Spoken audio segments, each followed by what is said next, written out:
Back away slowly. That's what that means.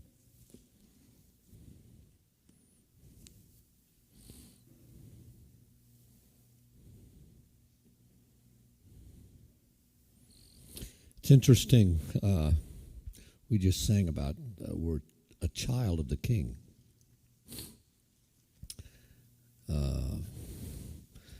I run into people all the time that's true. That's absolutely true. But I run into people all the time who have been Christians for a long time and are still kind of functioning out of that place. More people don't even function at that level. They don't even function as a child, father, parent relationship. It's interesting what Jesus says in John chapter 15. He says strongly to his disciples. He's speaking to his disciples in John 13 through 17. It's the last time he teaches them. And he says to them this. He says, I no longer want you to be slaves. I want you to be my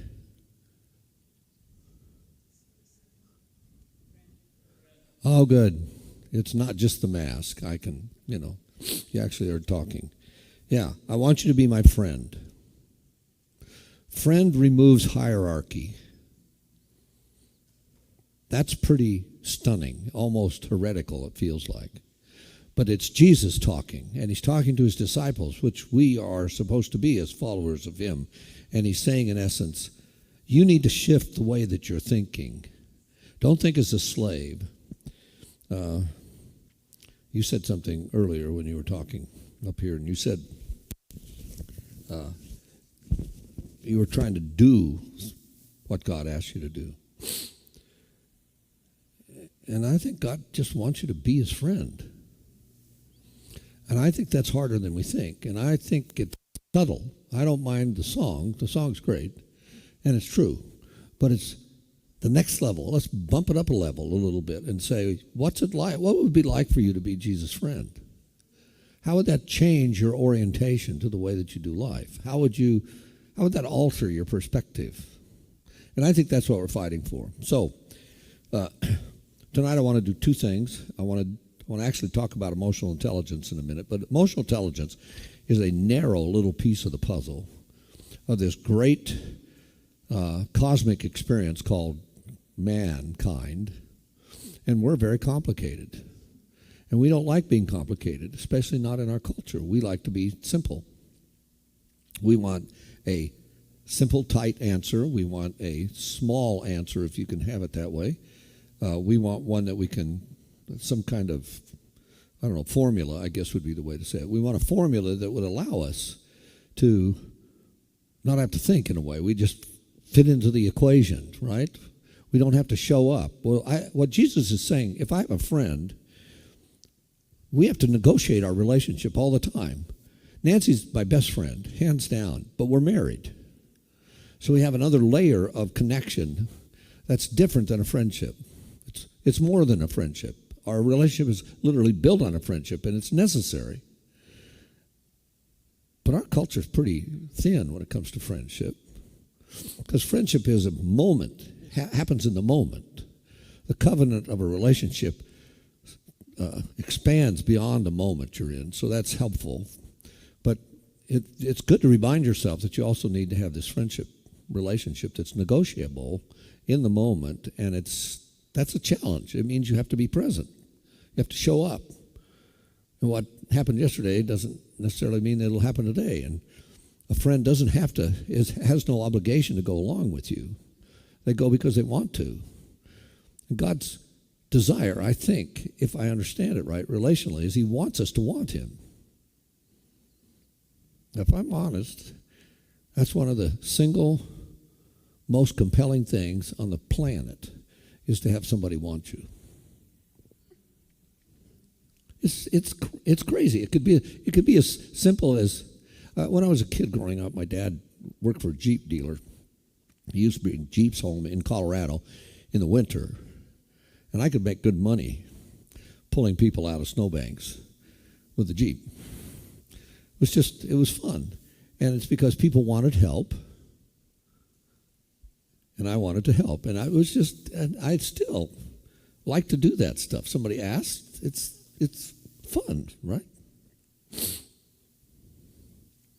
It almost seems heretical to us, I think, in some ways, to talk about the Christian life that way. So I want to just talk to you just for a few minutes about something I couldn't find last night. Remember me looking at the first? Yeah, Nancy was really worried that you were all going to be disappointed when you show up again tonight because I couldn't find what I was supposed to, but I did find it, so here we go. It's about identity, and I want to just re-emphasize this. I don't want to spend very much time, but I just want to re-emphasize this because it's out of your identity you do relationship. You don't do it nothing. You do it out of something, and the something is how you see yourself. And I don't think we spend enough time on this in the church. I'm confident because I get to deal with a whole bunch of church leaders.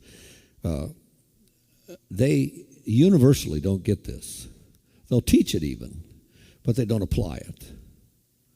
So I'm just going to ask you to listen to me for a few minutes and let's see if we can make some sense out of this. First thing I want to tell you is I have a definition of grace for you.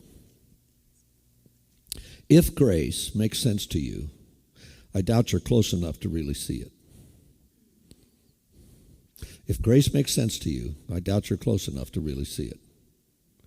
The real thing, real grace defies comprehension.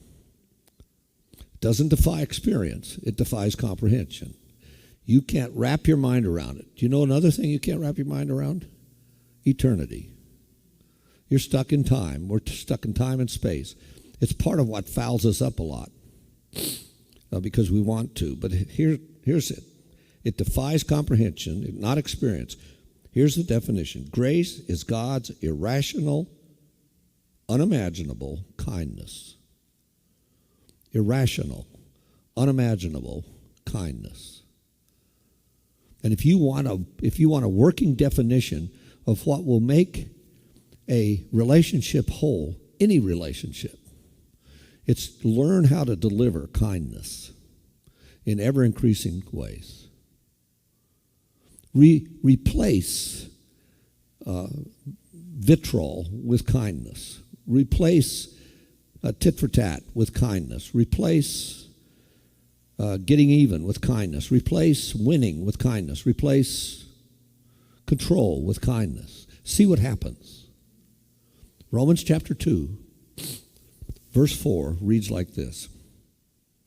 Something like this. I'm going to come close to it. This is Hud's loose remembering, right?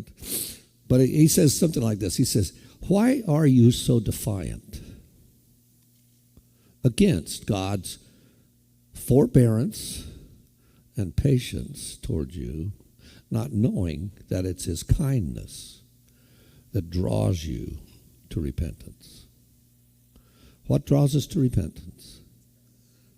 Kindness, not his power, not his glory, not his majesty, not his record keeping, not his whatever image you have of God. If God is actually good, like we just sang, absolutely good, then you've got to step back and make sure you're rearranging your view of him. Because it says that the thing that will change us, that will move us to grow and develop and have better relationships and offload our histories and take care of getting rid of past habits and whatever, however you want to say it, it'll be what? It'll be motivated by his kindness. Listen to the definition of grace again. Grace is God's irrational, unimaginable kindness. I think we've used the word grace so frequently that we become callous to its intended impact. It's revolutionary. It makes you a new creature. Okay, here's what the new creature has.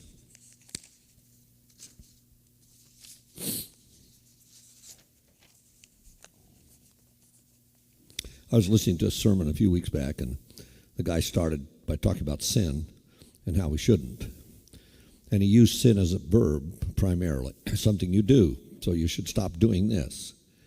And it sounds good. And you just said up here, don't drink, don't smoke, don't chew, don't dance, don't, I grew up in a Baptist church. I mean, I got 5 big ones,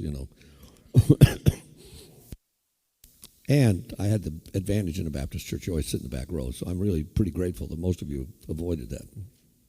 Nevertheless, I got a verb view of sin. That's not Paul's view of sin. Paul's view of sin is a noun.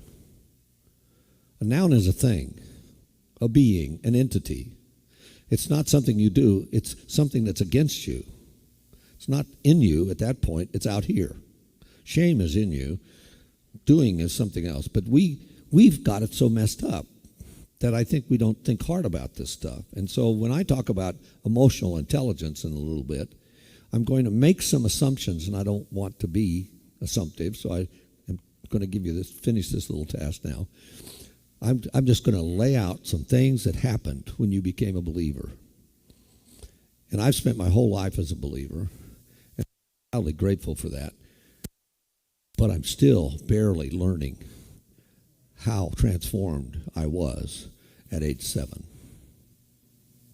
Still offloading junk that I've drug along all those years, thinking that they were good things and right things and stuff. Did I say still? Sadly. Well, I wish I could get rid of them. I wish they'd just go away, but they always pose a choice. They're always there on the shelf. You always have a chance to choose. The choice never goes away. Does that make sense?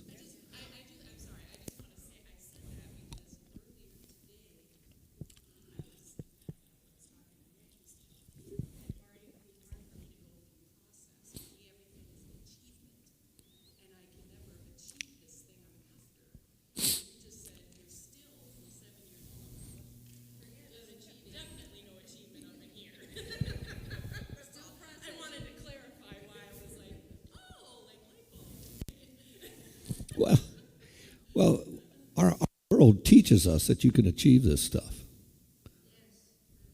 And we give you a certificate. You know, even if you go through these wonderful you're going to hear me. This is my soapbox now for a minute. I have too many of them, sorry. But like spiritual formation, you don't become formed spiritually. You're just in the process. And every time you turn around, you have another chance to grow or develop. There's another domain in which you need to mature. There's another place in which you're challenged. And God's unrelenting in loving you enough to keep pulling you forward. He just won't stop. That's because he cares about you, and he wants you to live out of wholeness, not fragmentation or something. So I was taught for a long time that with the basic assumption that most people didn't really want to obey God's will. I was taught that I needed to learn how to obey God's will. That it wasn't in me to do. I had to figure out how to do that. And as one author said, he felt like he was a preacher, and he said he felt like it was his job to try to coerce people into doing what they fundamentally didn't want to do. And he called it, eat your vegetables approach to ministry. You may not like what God commands, but go ahead and do it anyway because it's good for you.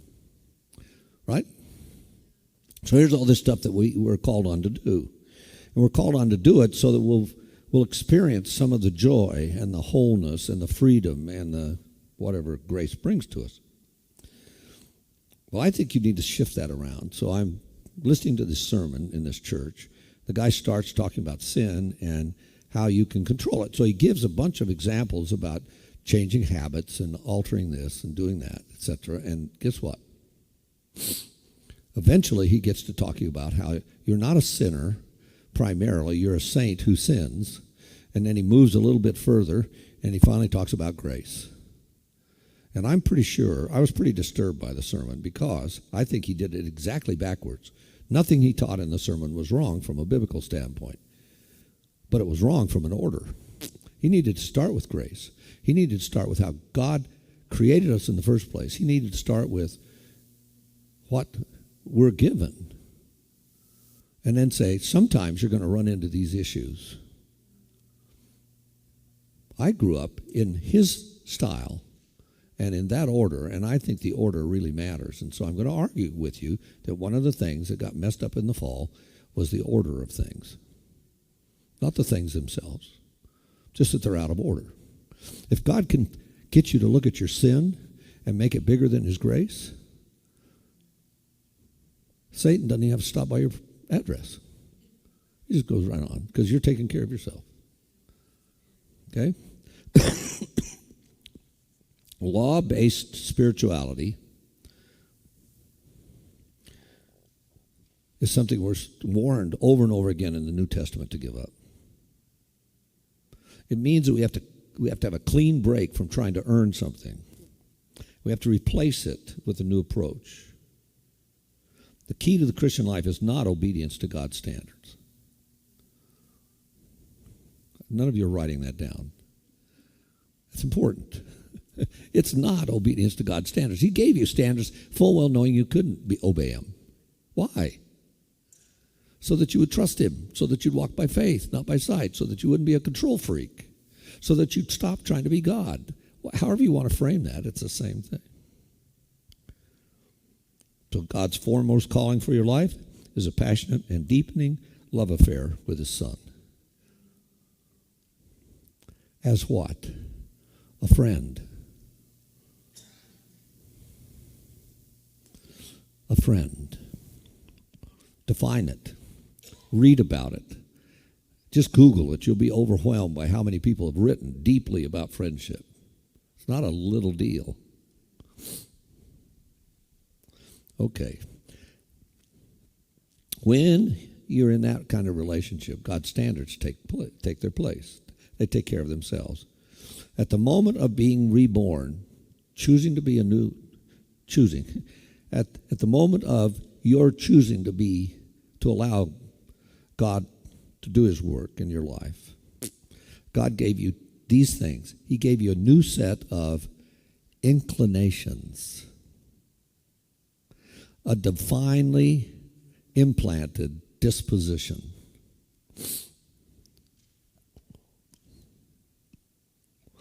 Here's what that disposition does. It always delights in doing God's will. You do not have to try to do God's will.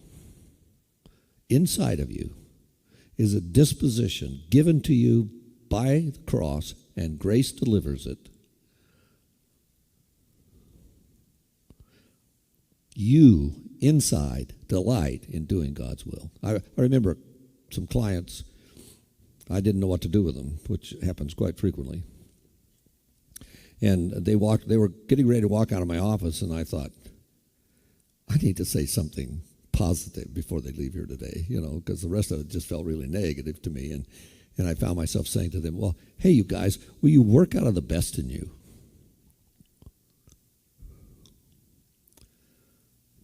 They came back. We had a long conversation about that. I'm going to have a short conversation with you about that.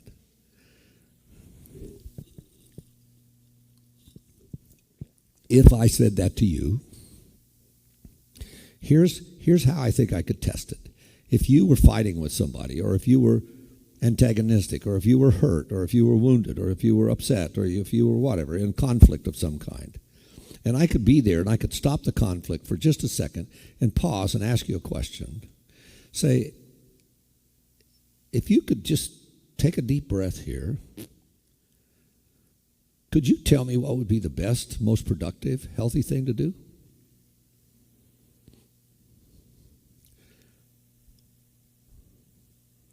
How many of you could not do that? Have you ever said something, thought about it later, had to go back and apologize, or wished you hadn't said it? But if you'd stop just a moment, ask that question, what's the best in me? You would know what the best thing to do is.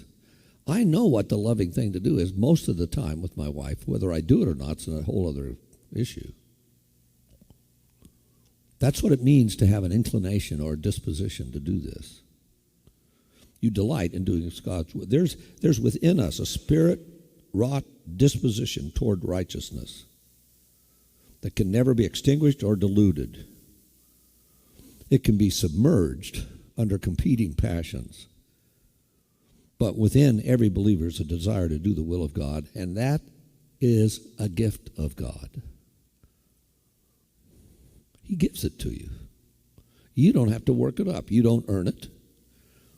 What did I say grace was? Irrational, unimaginable kindness. This desire, a desire inside of us, is not something to try and work up. It's something already there, needing only to be nourished and appropriated. The desire is there because the Spirit dwells in every believer. Normative Christianity is blatantly a supernatural affair, a life utterly dependent on the indwelling resurrection power from beginning to end. The old covenant is man trying to earn or demonstrate what he can do for God. The new covenant is demonstrating what God can do for and through man. It's just a shift, and that's a shift in order again. So he's to bring back order out of chaos. What we had is we had creation, the fall, then redemption. And what redemption is a return to the original created place. But the problem is, in that process, we're now carrying the old junk around. That's what Paul means when he talks about the false self, or the flesh, if you will. A lot of people see God as like a cosmic accountant, or a demanding obedience, or people despair trying to comply with God's commands in some way. They're frustrated, we're shamed, we run away, we don't run toward him. But here's something that may help you. God comes to us first to give us something, only afterward to receive. He wants our lifestyle to honor him. But he never requires anything from us he hasn't already deposited within us. He's not playing a game with you. So you get to the end of Ecclesiastes and it says this: the sum of all things are two things. Fear God, do his commandments. How do we teach that normally? Do his commandments, then fear him. If you do his commandments, you'll fear him. But that's not right. It's not the order that Solomon put it in. Solomon said, or the preacher said, fear God, be in relationship with him, stand in awe of this relationship, and then you'll do his commandments. Guys, a lot of times, don't like to read the instruction booklets. I don't know what it is about guys. I've heard that for years. I don't know. We've made jokes about it, etc. I'm here to tell you, this is a confession like I'm in a AA group or something. You know, I'm going to confess to you that I am an avid instruction book reader because I have screwed up so many things in my life by not reading the instruction books. Whoever made the tool knows the tool better than I'll know the tool. It might behoove me to pay some attention to it. They usually don't take very long. Although there was a funny one. An Apple computer book said, got to about the 12th page in the book, after you'd opened the box and got the book out, and it said, now's the time that you should open the box and find this book.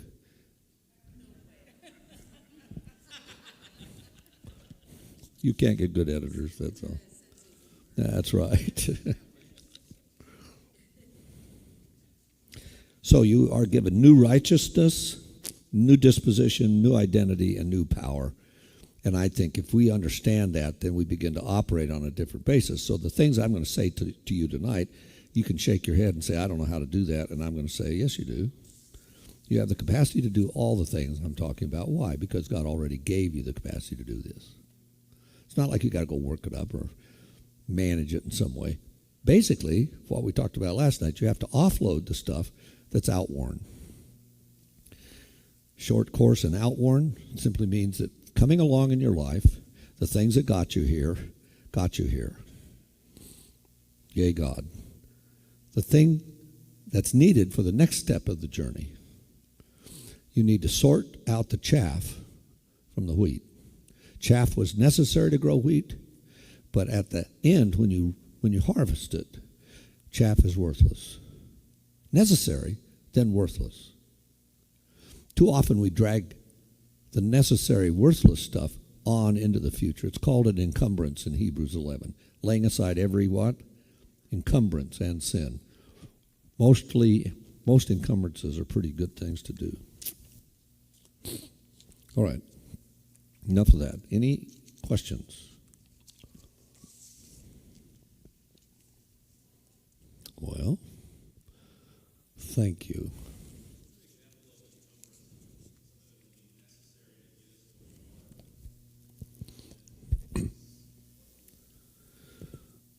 In ministry, in our world, your and my world in particular, most encumbrances are good things.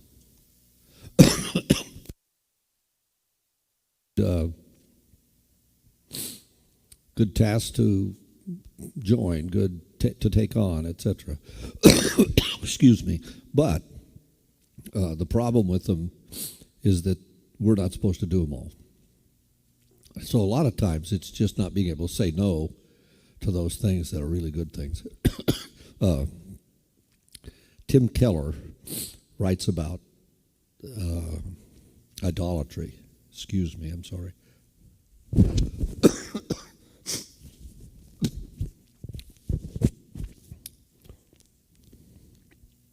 And he says that why he's written about it so much, so vehemently, for so long, is simply because they're good things that we get attached to, that we worship. So I taught a sermon about a week ago when I wasn't coughing, and I said in Ecclesiastes 11 it says, wisdom is a great thing. The fear of God is the beginning of wisdom, and then the preacher praises wisdom, and then he has this verse in chapter 7, verse 23, something like that, and it says, look,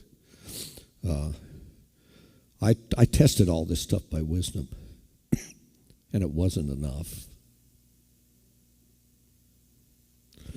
You can worship wisdom, but it's a created thing. There's only one being worthy of worship. It's tricky, but most good things for Christians wind up, in many cases, being some form of idolatry. And idolatry is simply a shortcut. It's a cheap shot at trying to develop in a way that ever. Sorry, I'm distracting you. I'm distracting me too.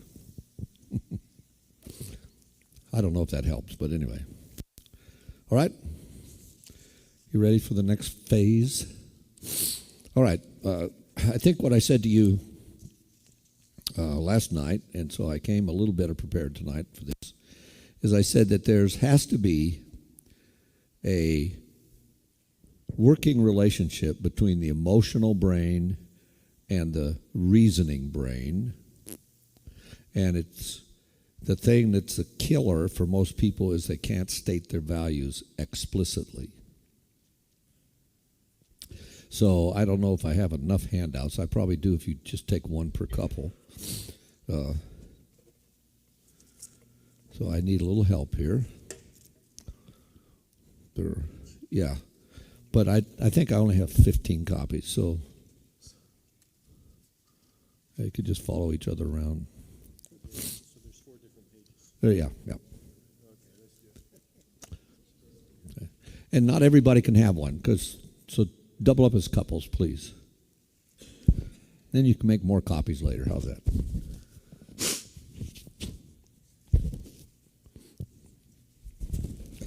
This is about values. There's nothing unique to this. It's just simply an exercise you can do to help you with values. This is not the end game. This is just a way to get there, maybe. All right?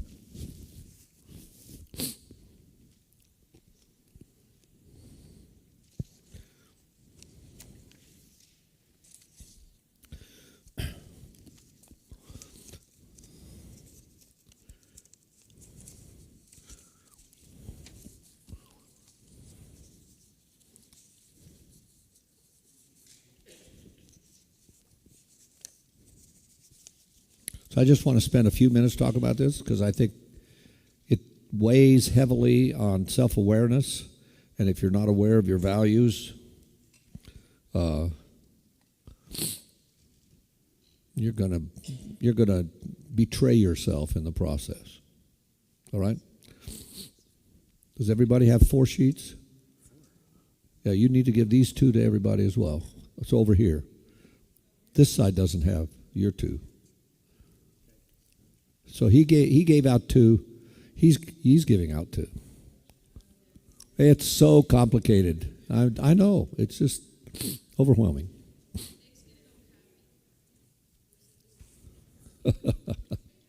Sorry. This is just an aid. That's all it is.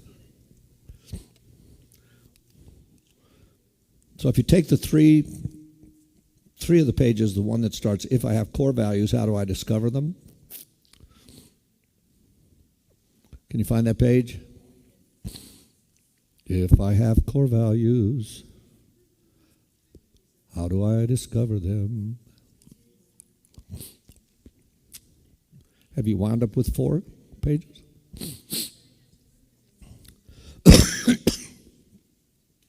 Goodness sakes, I'm sorry. I'm not hurting. I just am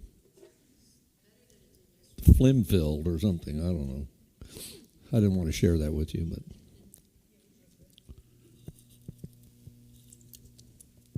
oh gosh.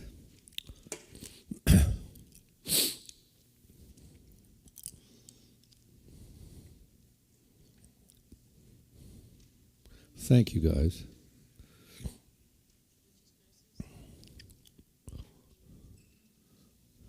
If you'd have sat closer together, I'd have just thrown these out there because people can distribute them faster that way. But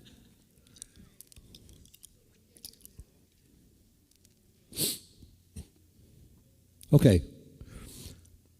If I have core values, how do I discover them? So this is one possible way to just get you to ask some questions about it. Help you identify implicit values and move you toward making them explicit. Thanks.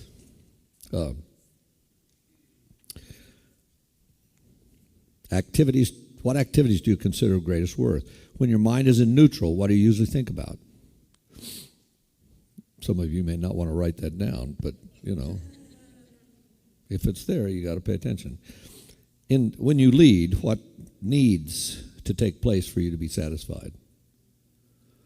And maybe you think, well, I don't lead. But, if you're a parent, you lead. You have a place where you are called on to make those kind of choices. How do you do it?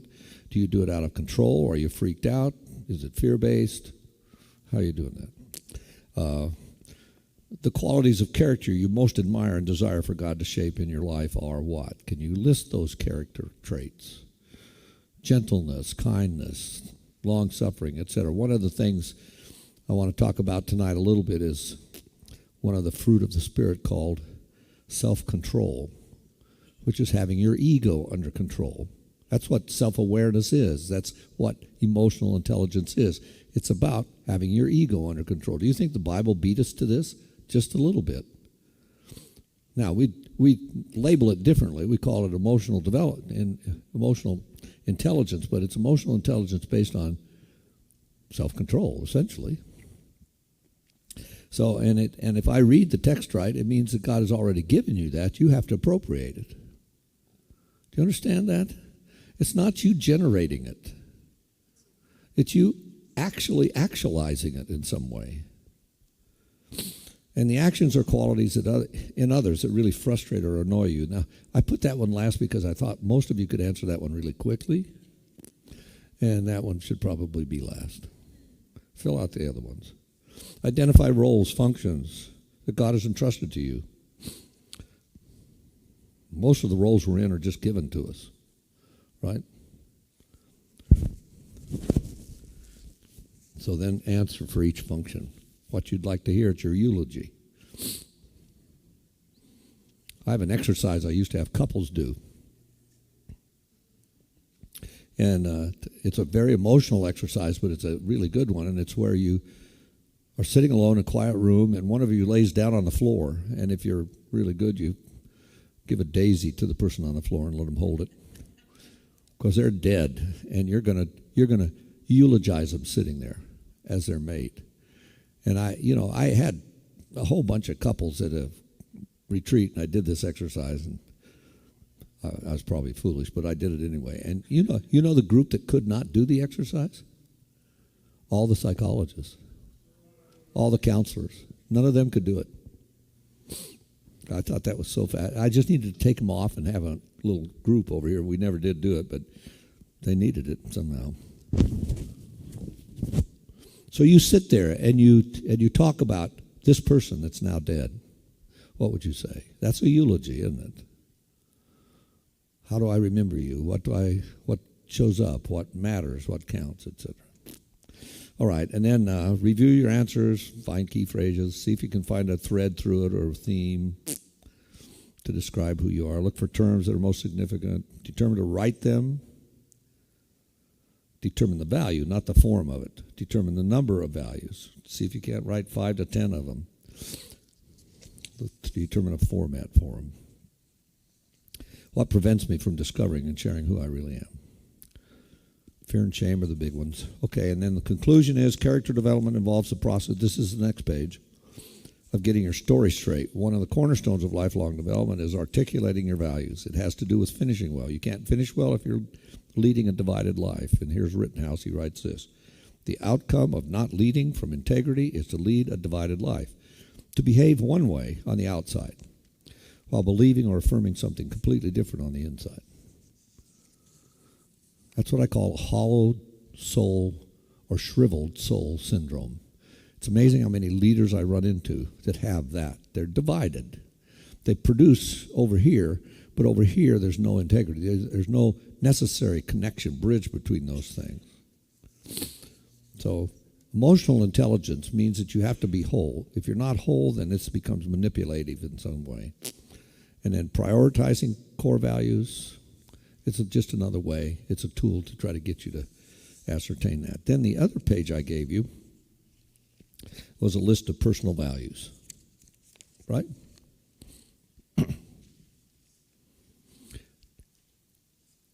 Emotional intelligence is based on values, not impulses. Look at him. He just stapled and delivered these things. Jeez.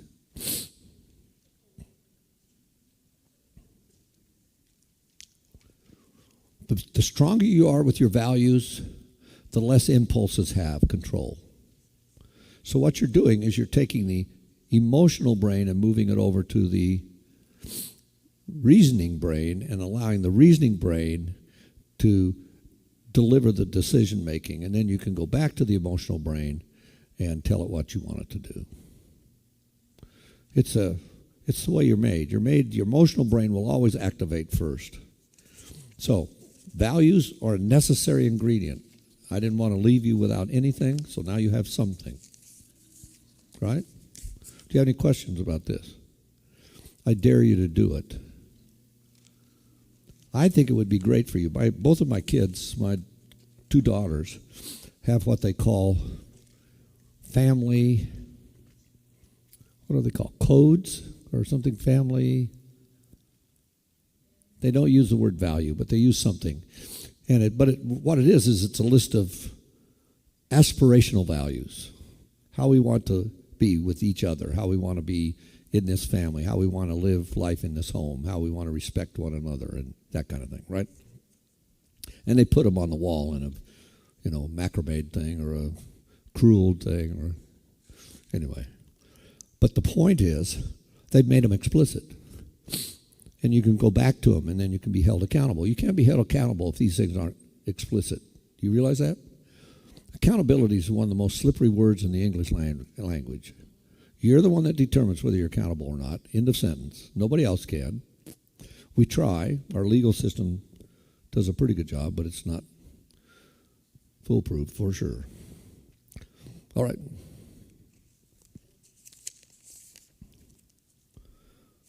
Does that trigger anything? Yes, sir. One thing I'd like to share is my wife and I kind of see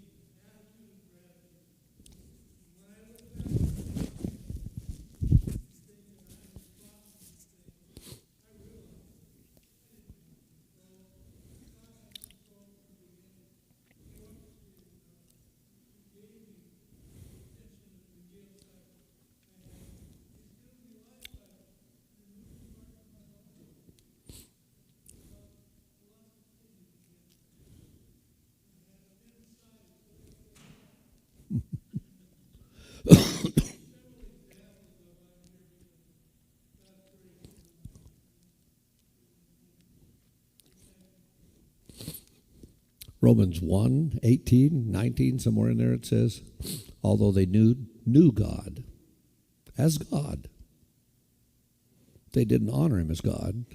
And then there's this little line. You know what it is? Nor give thanks. Thankfulness is an expression of dependence. You can't say thank you unless you are admitting that you're dependent. What did I talk about last night? If you want understanding, how do you get it? It has to be undergirded with humility. Same idea, okay? So whether you're talking about gratitude or humility, you're talking about the same essential idea, which is I am dependent on something outside for my okayness, for me to be alive, for me to be, So gratitude becomes, I think, one of the key spiritual disciplines, but it's one of the least practiced, I guess would be the way to say it. If you can keep it alive and clear in your life, I think it makes a huge difference in how you respond to another person. If emotional intelligence allows me to read what's going on in my relationship with another person, then it's dependent upon my reading well the relationship I have with myself. So we don't have enough time. I'm going to just barely get to the relationship we have with ourselves, talking about emotional intelligence. But good emotional intelligence has thankfulness as a key element in it. Why? Because it expresses my dependency. It expresses the fact that I need another. Excuse me. I need your help. I need something outside of me to make this thing work, right? So emotional intelligence started in 1995. The guy that wrote it, Daniel Goldberg, or Goldman, he had written a dissertation on self-deception. Did I say this last night? I did just a minute. Self-deception is dependent on your self-betrayal. Self-betrayal means that you have to violate something, one of your values. You have to violate yourself in some way in order to be deceived. So if you don't know what your values are, you're really susceptible. And self-betrayal is the killer. Self-betrayal is where you need to do the work because it's the core of this. Self-deception is where a lot of people live. And it's a major study, by the way. You can find tons of stuff on it. It was in philosophy for a long time, then psychology picked it up. Anyway, there's lots of research on it. Daniel Goldman wrote his doctoral dissertation on self-deception, but it was not going to sell. So he sold it by changing it to emotional intelligence. So he's telling you one of the ways that you can stay out of being self-deceived is to gain a handle on your impulsivity so that you're not at the mercy of your emotional brain. Your emotional brain comes online first. Everything that comes into your system that you become aware of, every stimulus from the outside that you attend to in some way, everything that you give attention to will always come through the emotional brain first. It's the subcortical part of your brain. It's the limbic system. It's the first responder in your head. It's the one that's there to protect you. And the hardest part for us to realize is that self-protective stuff is really good. The self-protective stuff means well, but it's overprotective in most cases. And if the amygdala gets involved, which is another part of your brain system, it loads up fear and anger eventually, and you're really stuck at that point. And that's why I would say to you, fear and anger weren't something that we were designed to have to deal with. I don't think defensiveness is something we had to deal with in the garden. I don't think any of that stuff actually existed before the fall. So if you have creation over here and you have the fall, creation didn't equip us to have to deal with fear and anger. Because creation was by a relational God, and fear and anger are anti-relational feelings. If I'm afraid of you, I'm going to run away, or I'm going to shut down, or I'm going to be quiet, or I'm going to do something, right? But I'm going to add distance to, I want to get away from you because I'm afraid of you. If, on the other hand, I'm angry at you, I want to push you away. I'm going to come after you, and you're going to run away from me because I'm mad at you. In both cases, those are non-relational. Well, why would God create non-relational emotions in full well knowing we'd never need them? Right? We just assume this stuff is true. I'm just challenging it just a little bit. Just because I think when you fall over dead and then you try to weave anger into your theology, it gets really messy. I didn't buy a book. I stole a book the other day. I didn't really. It was given to me on anger. They had a whole table full of books they were giving away at the conference where we were last week or a week ago, and this book on anger. So I got it and I read it, and I'm still upset with it. I mean, because it makes me mad. No, I didn't. Should I say that? I shouldn't say that. Well, it just irritates me. What? Stop and think about what you're doing. We're trying to help people with this, but the bottom line is it's not helpful, because it's another way to try to manage something that you probably should step back from and say, wait a minute, this is not life-giving. Anger and fear are destructive relationally. Emotional intelligence is designed to stop you being at the mercy of those feelings. Well, that takes some skill. So what Goldman said was, self-deception comes out of trying to bury that stuff and pretend otherwise. And some self-deception is really funny, and then some self-deception is really terrifying. It's just we lie to ourselves all the time if we're not careful. It's hard to be honest. That's why we need to be in a relationship.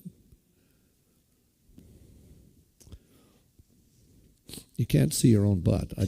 I titled a seminar that one time. Nobody remembered what I talked about, but they did remember the title. And the point of it is self-awareness. Well, how do I have self-awareness unless I have somebody else in my life to speak into it, We remember Nancy and I were at some meeting, and this gal was speaking, and she'd obviously been to the bathroom because she had tailing out of the top of her skirt was this toilet paper. She couldn't see it. She was fine until somebody told her, excuse me, can I borrow your toilet paper? Well, how do you break that to somebody softly? You can't, I was sitting in Starbucks, and this guy came in. He's a World War II vet. We would talk, exchange stuff, we exchange pleasantries every morning. And he came in one day, and his fly was open. And I thought, I don't want to tell him. It's the worst thing. How do you can't frame it any comfortable way. There's just no way. You're stuck. But the thing that got me to tell him, I'd want somebody to tell me. I said, I hate to break this to you, but you got to finish dressing. Anyway. We're blind. We all have a blind side to us. No believer has a dark side. That's the message you need to get. As a complete new creature in Christ, you have a new heart. You don't have a heart that will deceive you. You just have one heart. It's a good heart. It's a heart that God wrote the law on. He wrote it on the fleshy tablets of your heart, out of Jeremiah. And so when you think about this, and we're going to talk about self-awareness here in just a minute, self-awareness is one of the key links in the whole construct of emotional intelligence. Self-awareness has to do with identity. Self-awareness has to do with understanding my history. Self-awareness has to do with knowing something about my personality. Self-awareness has to do with what my experiences have been, so I can not be at the mercy of any of that stuff. You have to ask these questions over and over again, because just like we said here earlier, it keeps cropping up. At each level of development, you're going to have another opportunity to have to deal with this stuff. And I don't know if this will help you, but I think about it this way. If I had a coil of hose on the floor, and I picked up one end of that hose, I'd just pick up 4 or 5 feet of that hose and hold it here, and then I drop it, it'd just fall down to the floor again. But over here, if I had a coil of copper tubing, soft copper tubing, and I pulled it up like this. It would stay there. It would be a coil, and it would be this high.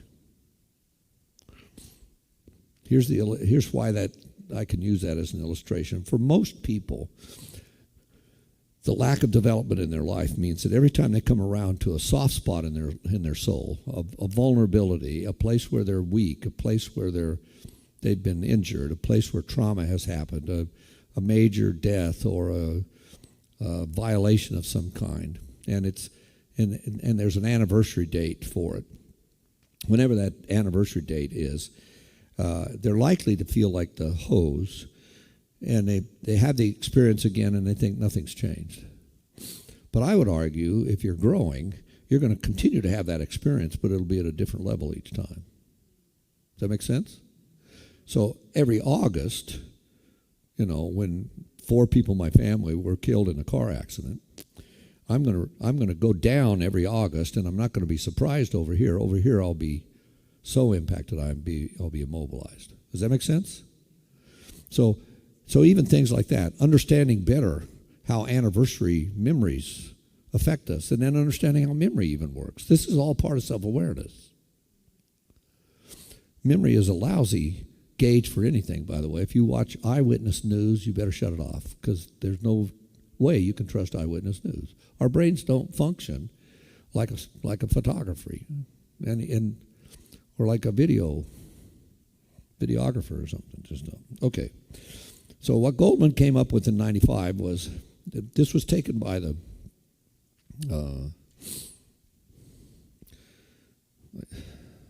business world mainly.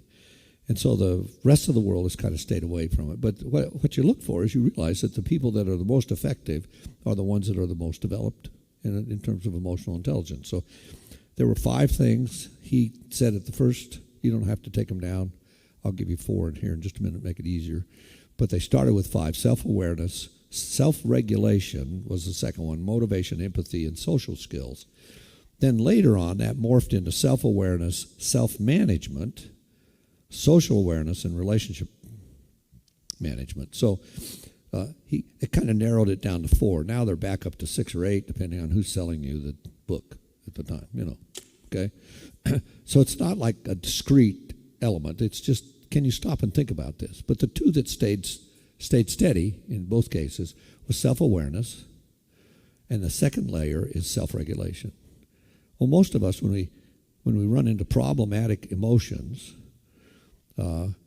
that's a regulatory issue, and we have a lot of dysregulation. So people are at the mercy of how they feel, or they get tripped up because they don't understand how their brain's working, and they don't have the skills or haven't practiced whatever's necessary to slow themselves down in some way. So I like to say the rational brain's the processor. It'll tell you what you need to do. But the emotional brain is stronger. I read a great book called The Master and the Emissary. It was written by an Irish psychiatrist. It's not a very thick book, but it had the tiniest font of any book I've ever read, I think. No margins. And then I like to read the notes in books like that, and the notes were even smaller font. I couldn't even read them sometimes. I had to go out in the sun, get enough light to actually look at this thing with my glasses on. But he was arguing this whole thing about how the emissary, because the master realized that his territory was getting too big, the emissary had to be the guy that delivered the message and took care of so much stuff for him, and the emissary became more powerful than the master. And that's what the Western world has done with the rational brain. We've worshipped the rational brain as if it's everything, when we need to be fully emotional. So what I like to say about Jesus is he was fully emotional, never moody. We get them confused. We usually do them the other way. Most people are wildly out of control mood-wise and have a very narrow bandwidth of emotional capacity, expression, etc. So I'm going to give you 4 things about emotions. This is HUD's little way to handle this. When you feel an emotion, you have 4 choices. You can express it, which is the choice of the day in most cases. Emotion du jour. It's when you drive fast because somebody's cut you off. You want to pay them back. It's where you slam a door because you're upset. You drink too much. You eat too much. You react to something that's kind of caught you, irritated you, grabbed you. Your boss treated you poorly again, or overlooked you for a bump up the scale, or more money, or an advancement.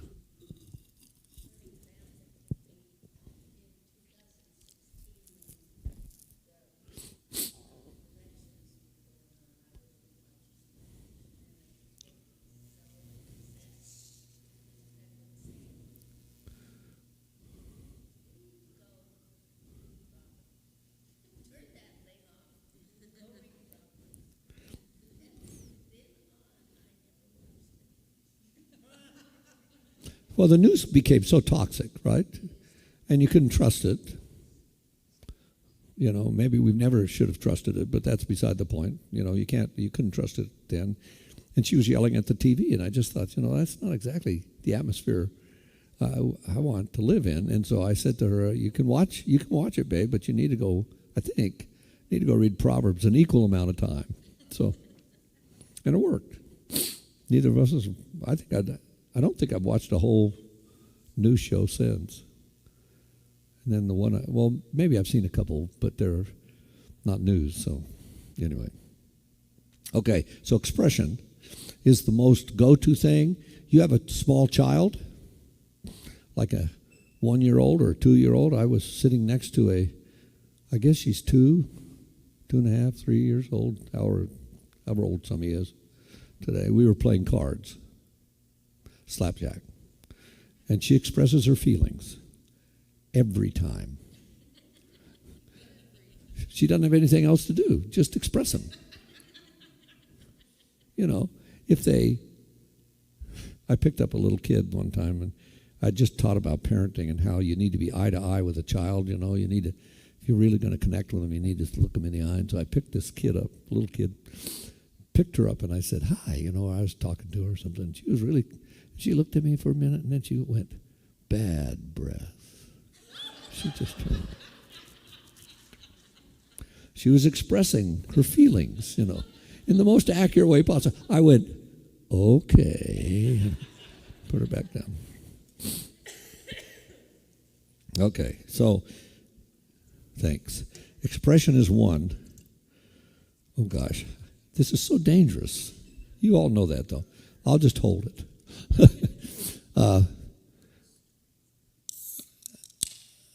Expression is probably the least developed. You go to a ball game and you get a lot of expression. And it's kind of fun, isn't it? And in some regard, it makes worship beautiful. Shout to the Lord. We were singing with a group we work with, Global Training Network, and there are about 120 people in the room, and we haven't been together for 2.5 years in the same room.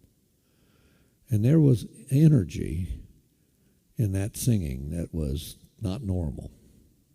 And it was hard for me to be there. I just could not keep from crying. It made me tear up every time. Why? Because it was so much power. And then they'd get to some line like this about shout to the Lord, and it just rattled the place. And you go, yeah, that's what we should be doing, not passively trying to get through the song, but what?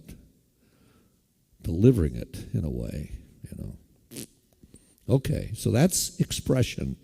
It's not bad, but it can get you in trouble if that's the only skill set you have. Second thing, repression.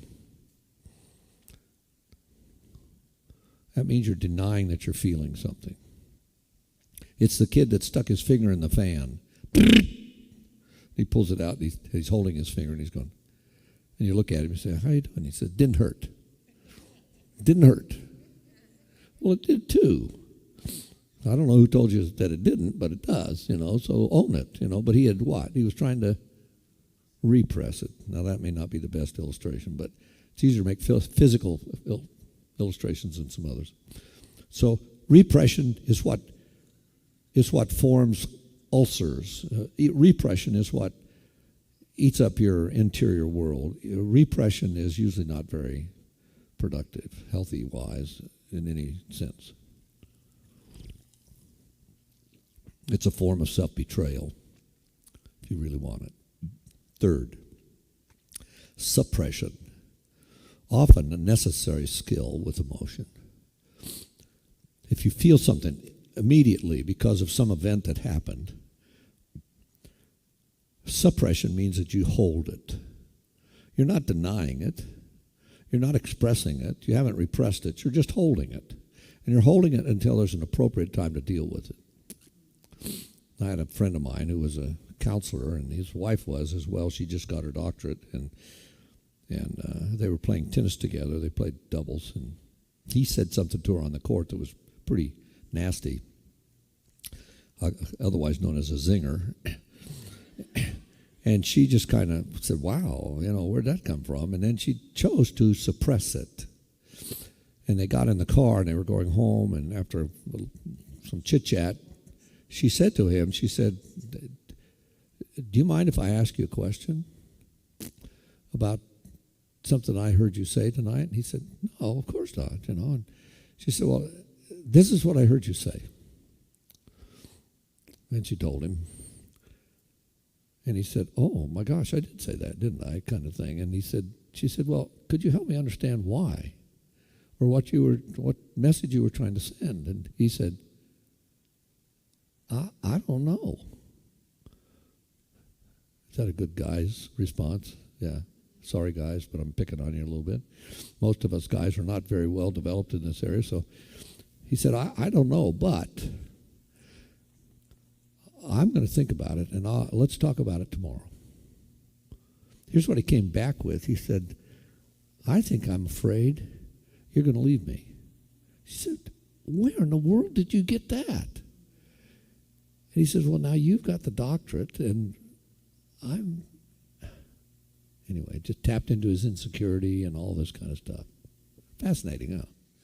He says, I'm not sure that's right, but it just feels like maybe that's part of the source of where that came from. And he said, I'm so sorry. Look at what happened with the suppression. They waited, right? If you're a good parent, you have to suppress your irritation at your child throwing up all over the hall at 2 in.the.morning. I'm sorry. If you act out or express it, you're going to beat the kid as if it's his fault, If you're going to have any kind of empathy for that other human being, you're going to suppress the feeling and hold on to it. It doesn't mean that you're denying it. It just means that you are not acting on the basis of it. You're going to think about it in some other way and deal with it appropriately. And probably the healthiest one of the 4 is confession, which in Scripture means to say the same thing as or agree with. So if I'm angry, I need to own it. I'm angry.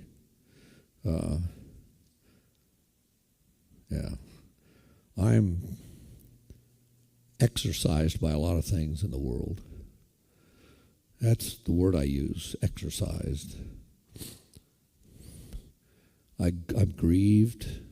I seldom have just one feeling. Most of the time when you ask me how I feel, I would be able, if we were going to talk about it, it would take me a few minutes to parade out the 3 or 4 or 5 feelings that all are coalescing at the same time around this. I'm super sad about what's going on in our world that we know about, but I'm also mindful of so many grievous places of man's inhumanity to man and other places. And if I ever watch a movie about a large entity like the government or an institution,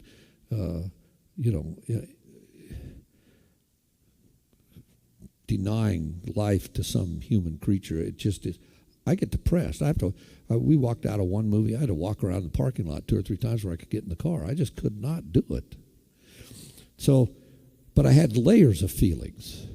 You know, I know that exists. I feel sorry for the people. I hate that we don't have any way to change that more readily. And I think, why do so many people deny God's redemptive offerings? And, okay.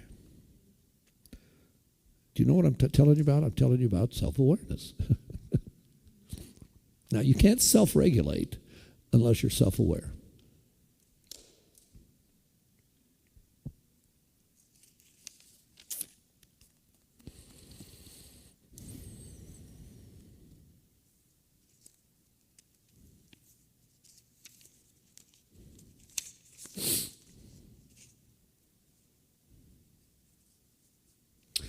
So maybe a short way to think about it is, if it's from the inside out, self-awareness is always from the inside out. It's not outside in. It's self-aware means I'm working on being aware of what's in me. That's why I gave you these 4 sheets. I dare you to, the next month, articulate and make explicit 4 or 5 working values, and then test yourself. Maybe you're in the store. Test yourself. I was in Costco a number of years ago, and I was out here, actually. And I got in a line that was, I thought, the shortest line, and I really don't know how to pick short lines, so it was not the shortest line, but it seemed like it at the time. And the gal had a pallet, and it was packed full of stuff. And I thought, well, we're standing here, so I can say hi, you know. And I talked to her for just a little bit and found out that her father had just died, or somebody close like that. And we just talked. It was fun, and she needed somebody to listen. And she was doing all this stuff because people were coming, and she wanted to serve them well, you know, while they came and grieved with her and offered consolation and so on. And our line was really going slow. So the Spirit did have some time to make his noise loud enough that I could listen to it. Anyway, I asked her before we got to the checkout, I said, "Can I pray with you?" And she said, she just lit up. And she said, "Of course, you know." So here we are in Costco. Makes the lines go a lot faster, by the way, if you're, I don't know, singing praise song. Not really, I'm teasing. But it was just such a joy. And I was working out of one of my values, which says relationships matter. We all need them, and I just think you can bring joy to almost anybody. I asked a gal the other day in some store, and I said, "So how you doing?" She said, "Not very good." I said, "Dang, man, that's not fun." Then I tried to lighten it up, you know. "Well, at least you got a job." "I hate this job." You know, I mean, there was just no way out of this, right? I said, "Well, you do have a pretty smile. You need to practice it more or something." I don't know. Anyway, why? Why not?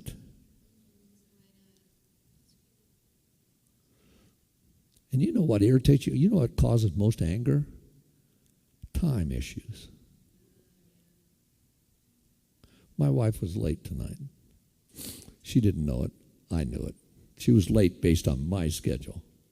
I'm sitting in the truck, and I have a chance to do all kinds of things. I took a deep breath and said, maybe she's reinventing. I bet she's making the bed. She could be doing laundry. I don't know. I was thinking of it. I just tried to calm myself down and think, you know, why would I even be irritated with her? Why am I going to waste my energy? So here would be something I would have you write down. It's a book title, but don't get the book. Relax. It's called "Don't Waste Your Sorrows." Don't waste your sorrows. There's enough real sorrow in the world. Save it for that. I walk around sad most of the time because the world's a sad place. People don't get this. They don't tap into the grace of God. They want it to be rational and make sense, and it doesn't. It's God being kind to us. Paul says, why are you so defiant? Why are you defiant against the forbearance and patience of God, not knowing that it's His kindness that draws you to repentance?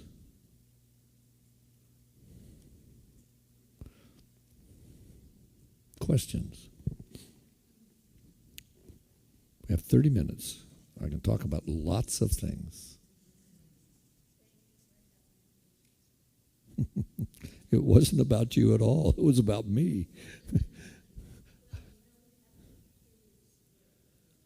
Yeah, I had to go find it.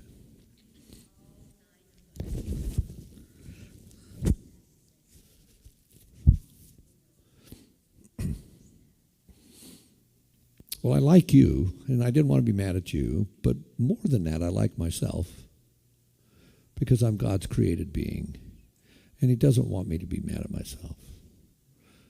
And so it wasn't worth wasting my energy when I could sit there and enjoy the beauty that was around me, and there's plenty to pay attention to and to think about tonight, and to wonder about how much coughing I would do and if I would spill anything. And there's lots of things to think about, you know.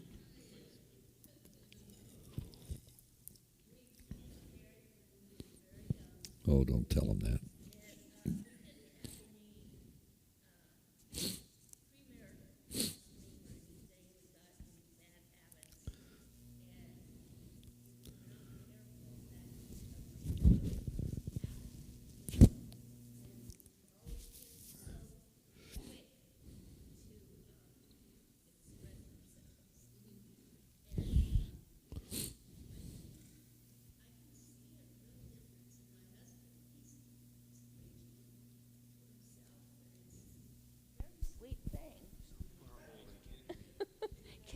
Can you hear me?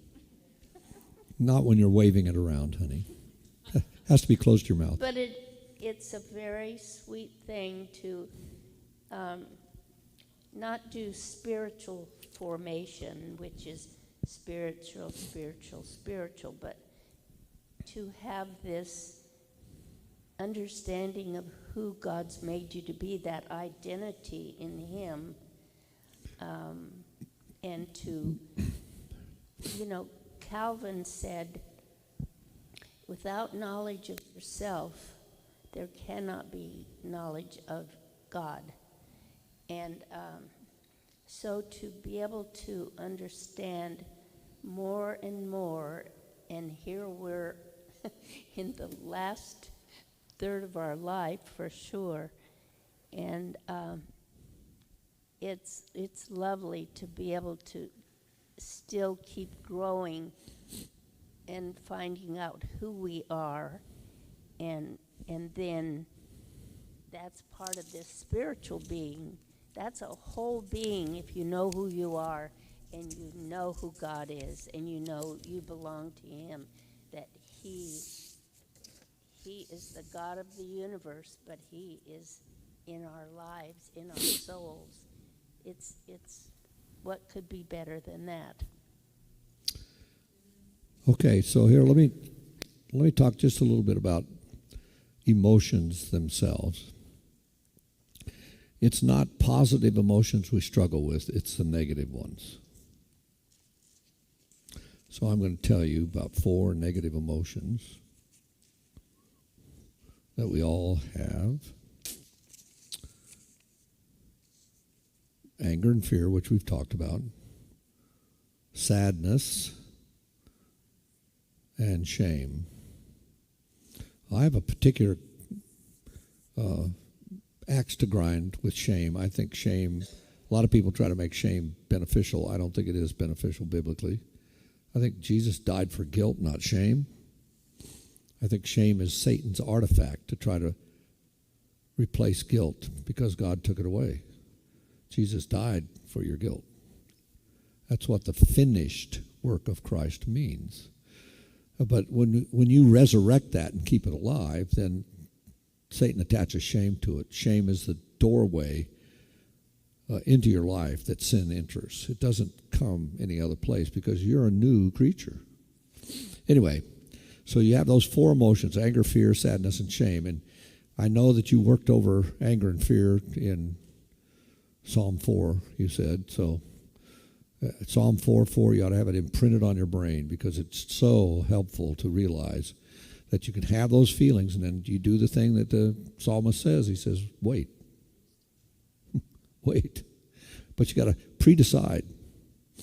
And pre-decision is a big part of what emotional intelligence is about. It means that you pre-decide to respond to something in a certain way. Why? Because you practiced it, because this is what's needed. You know, the reason I sat in the car is partly because I get to teach this stuff tonight, and so I just said, take your own medicine, you big goof, you know. Don't react so sillily. Anyway, so the negative thing is what keeps coming up in emotional intelligence that throws us for a loop. So maybe this will help you. It's one of the markers is whether you can be with somebody in place of just doing for them. Being with somebody is much more difficult than doing something for them. I'm a man, and when there's a problem, I want to fix it. I want to do something, right? I want to do something for my mate or for my family. But what my family needs is me to be with them first. And being with them is really tough because that's where you get exposed. That's where you find out that you're underdeveloped. That's where they find, they tell you what they've learned about you. I've been blessed in the last 10 years probably to be with my grown-up adult daughters, and we all go, sometimes we get to go snowshoeing in the winter, and I find myself between them, and they talk a lot, the two of them. I don't know where they got it, but they do. They talk a lot, and they invariably we talk about our family. And I usually am pretty silent, and I can't keep up with them anyway, so I'm dragging behind. But it's amazing their perception is so different than mine. So you have all of this stuff going on in a family of origin, and the challenge is to learn how to be with somebody rather than try to do things for them. And the tangible doing something for them keeps you from having to feel something and make a connection, a real connection. So here's what I wrote it. Without self-awareness, we experience mostly negative emotions. It's almost impossible to really experience positive emotions without self-awareness. It just is almost impossible. So I've been trying to pay attention in the last, 5 years, 10 years, something, to savoring life more. Drink to that, right? This is peach and pear. And I can almost taste it. But I'm aware. I'm aware of the drink. I'm aware of the feel of it. I'm aware of what am I doing? That's what self-awareness is. That's all it is. But I'm aware of the beauty around me.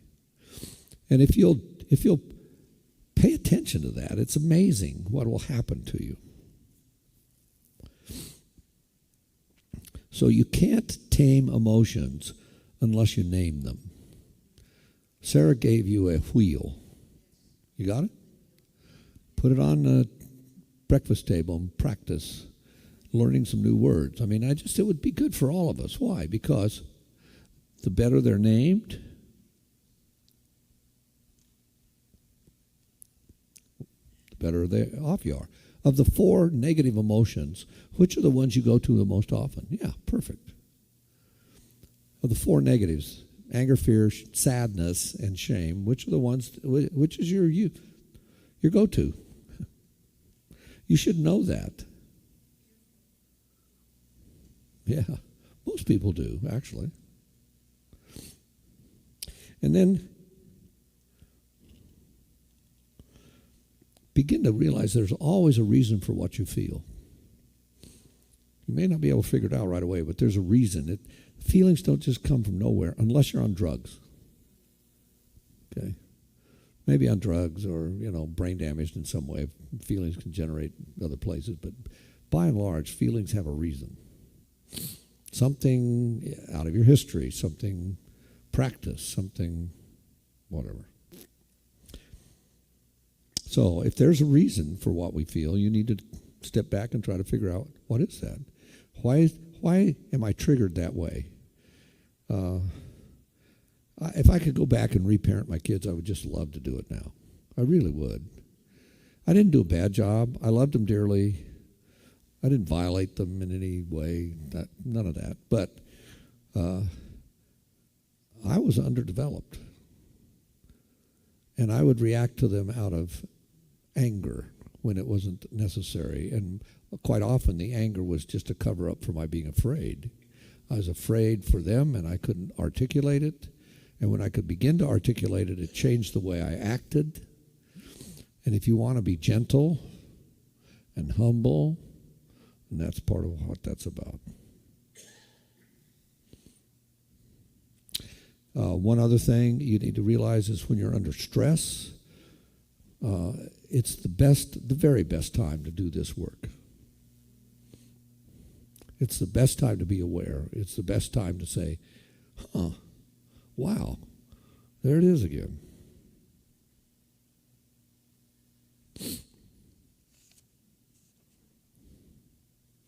I don't know how much more I should talk to you. Maybe you should talk to me for a while.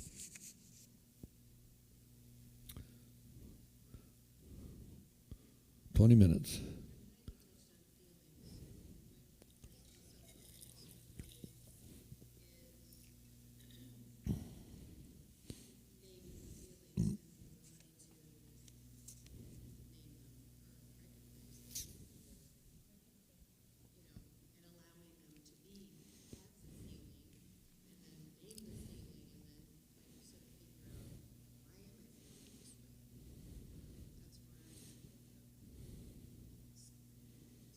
Okay, so let me give you an example. I live in Colorado, and Colorado, most homes have a basement.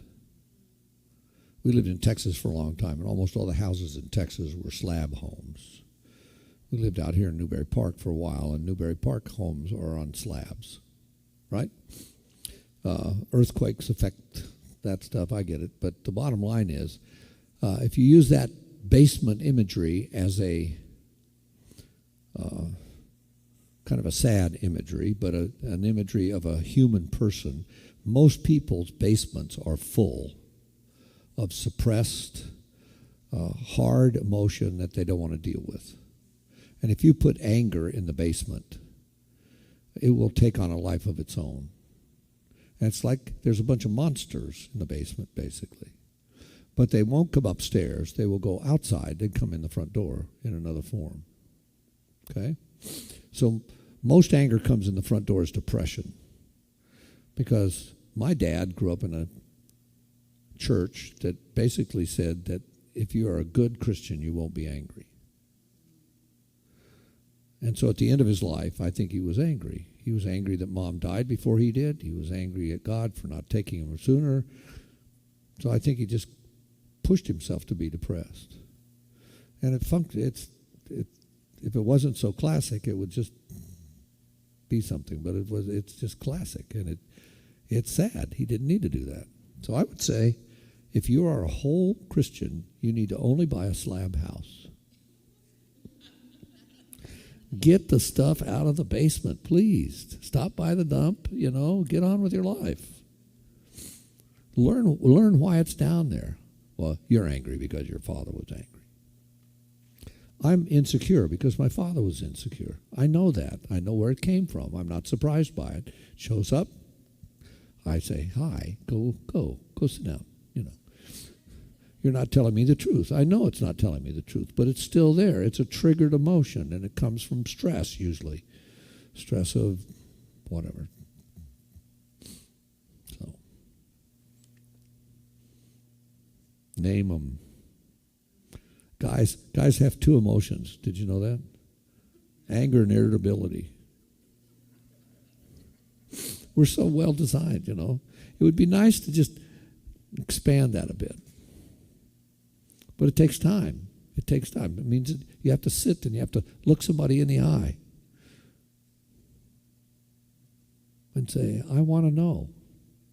I want to know what you're feeling. I want to know how afraid you are of this, doctor's appointment. I want to know what you're facing today. I want to come alongside of you. I want to walk this journey with you.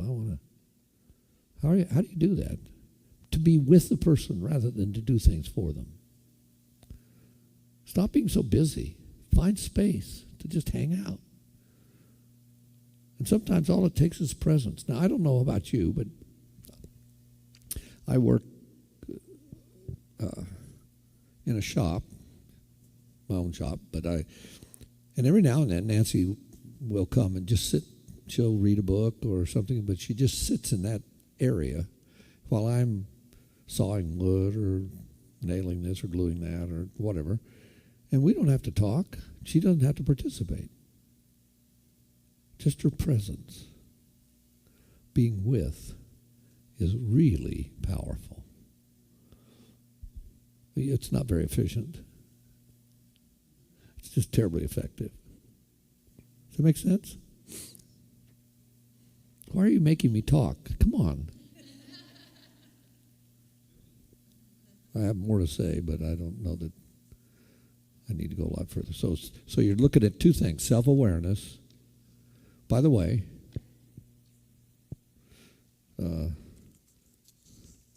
only about 30% of people can tell you what they're feeling in the moment as it's happening. So 2/3 cannot. If you can identify your feeling, you're in a whole different ballgame. Be good to just ask you right now, but I don't want to know. What are you feeling right now? How do you feel? And if somebody will listen to you, say, well, I'm really feeling annoyed, or I'm feeling afraid, or I'm feeling excited, or I'm feeling unbelievable gratitude, or, whatever. And a lot of times, just stopping, it's a blessing to yourself if you stop and think about it. How's that? What are you feeling? Did I tell you there's a book on male depression? It's called I Don't Want to Talk About It. It's not a joke. It's a great book, by the way. But it just says males express depression in a really different way than women do. And we missed it for a long time. So I think it would just be helpful if you're interested in that kind of thing. Yes, sir. Gosh. If I didn't have to breathe, it'd be a lot easier.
Okay, so the first part to me has to do with identity. I have to realize that I'm operating on a different platform than I received this stuff.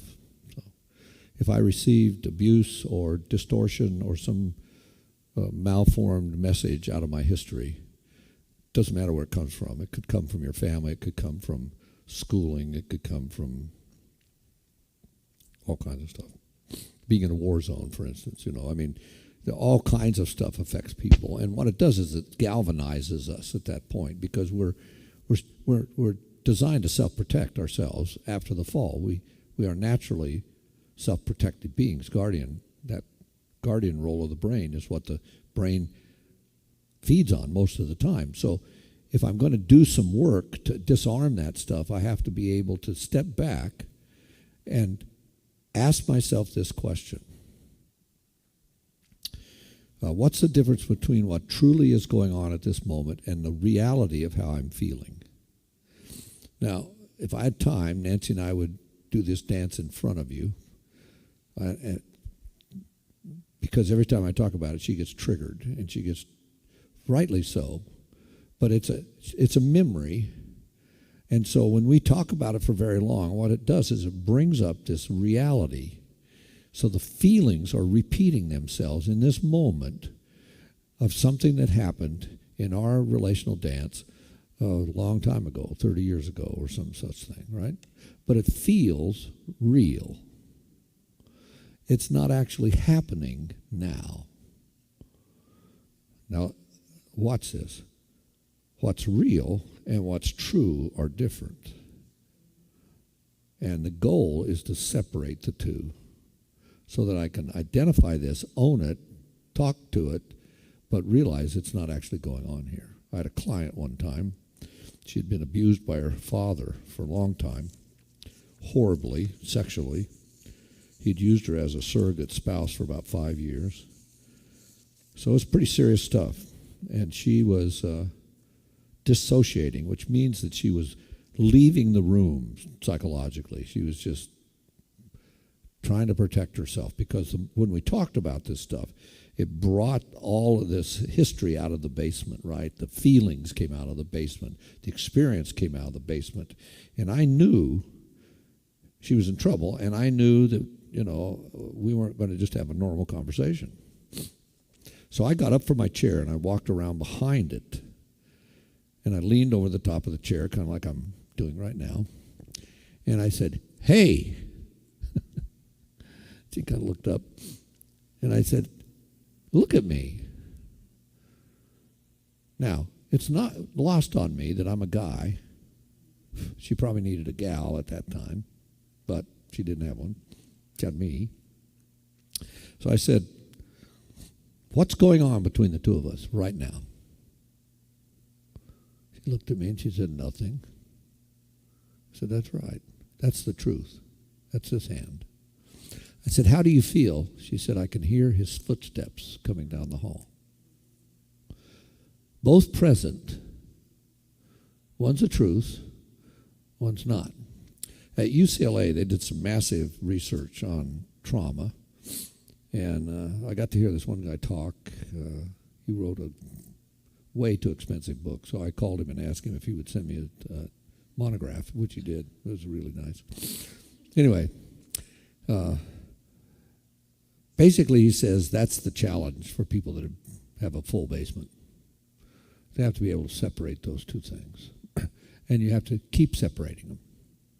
And you have to realize this. Well, she was fighting for her own marriage. So I'm going to tell you a little more of the story. And the reason I want to tell you the story is because it bears on emotional intelligence, if you will. The more self-aware she can be, the more whole she can be in her own life. You think about it. 1 Timothy 4:4 says, everything God created is good when it's used the way it's designed to be used. You're sanctifying the chairs you're in because you're sitting in them, and they're designed to be sat in. If you were standing on them, you wouldn't be sanctifying them. If you propped the door open with them, you wouldn't be sanctifying them.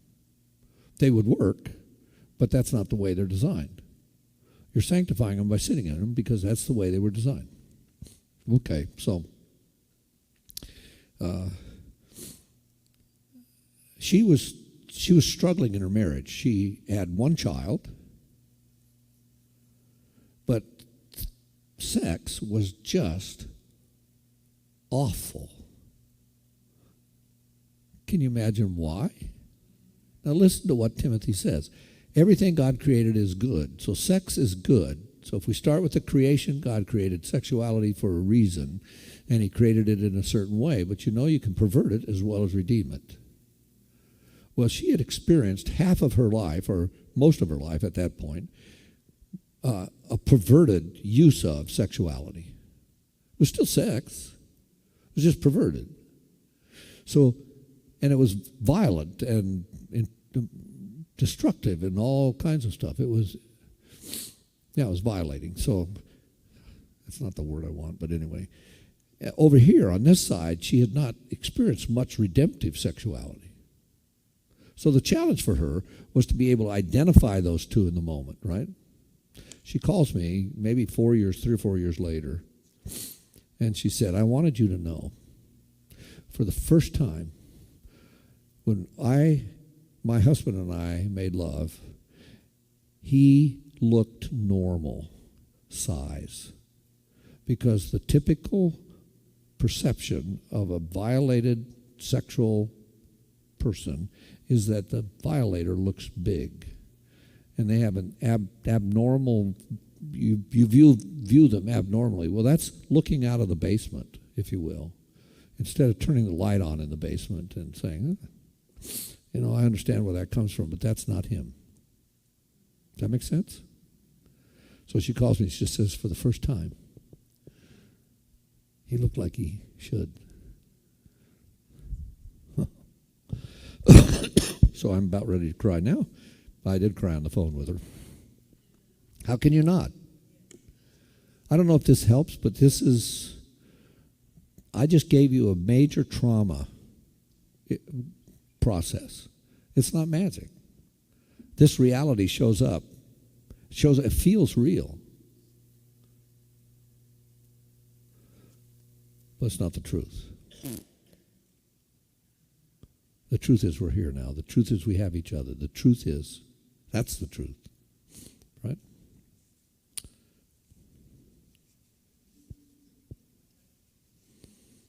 I'm going to keep blowing my nose and coughing, and unless you say something, Yes.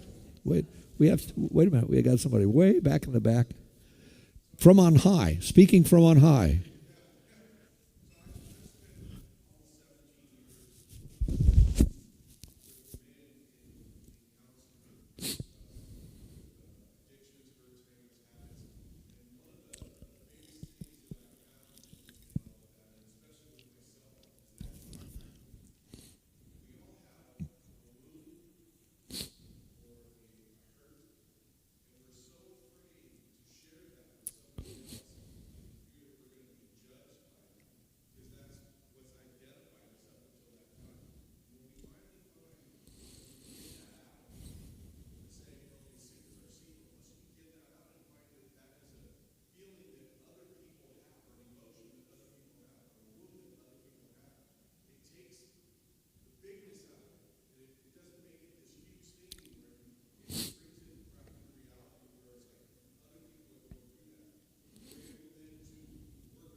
Okay, so what emotional intelligence is designed to do is to help a person who has got the wrong message, that it is your fault. This gal, no matter how hard she worked at it for a long, long, long time, was convinced that this would not have happened to her if there hadn't been a reason for it to happen. Listen to me carefully now. I'm going to dump this on you and run out the door. But this may be the most important thing I've said to you. All evil is nonsense. You try to make sense out of it, you play into Satan's hands. This will not make sense. That your father would abuse you in this way will never come clear. I had a gal, she wrote me after she'd read the book I wrote, and she said, thanks for writing this, because this one sentence made it worth it. And she said, for 20 years, I've tried to make sense out of what I did wrong or could have done differently to save my marriage and not get divorced. But she said, your sentence that said, all evil is nonsense, was the first open door into a lighted pathway out of that. Shame is the thing you're driving at. Shame takes denial to make it work. Shame is Satan's tool, I think. And shame is the killer for most of us. So I could teach you for a week on shame, so I'm not going to. But I think the point is, self-awareness means that you have to work at this stuff and push it into the light. There's a passage in Ephesians that reads like this. It says, there are some things so awful we can't even name them. And here's the language. They still need to be exposed by the light. Why? Because then you can see them for what they are. Nothing quite like that, by the way.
My language would be, you were no longer a victim of that storyline.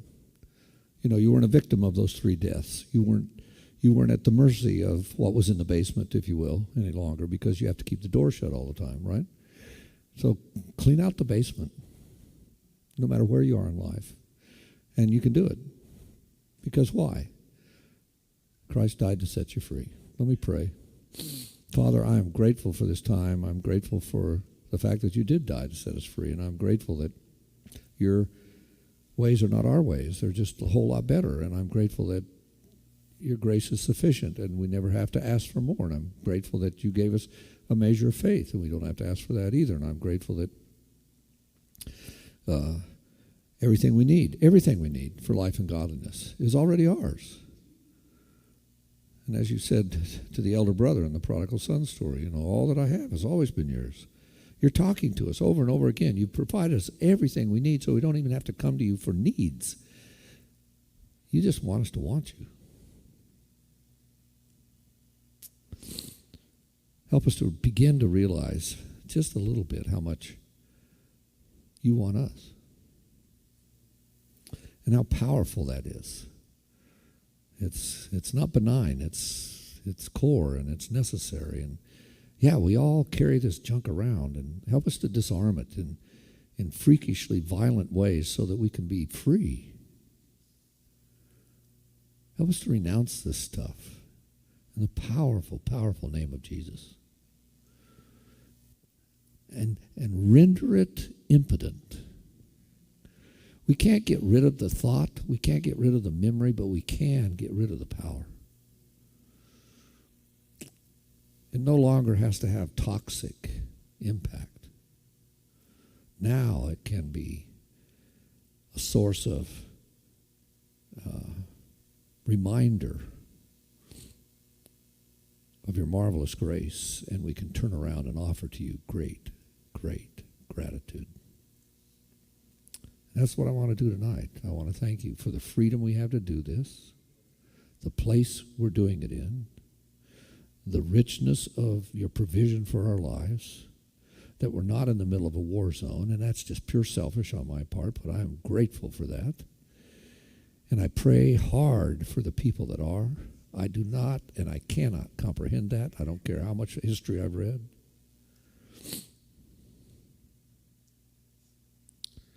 How it must grieve your heart, how you offer this, and you offer it, and you offer it. And you're more often rejected than accepted. Help us not to limp along. Help us to be robust followers after you, enjoying friendship with you, participating in your kingdom's presence here in this world right now, so that others too may taste and see that you're good.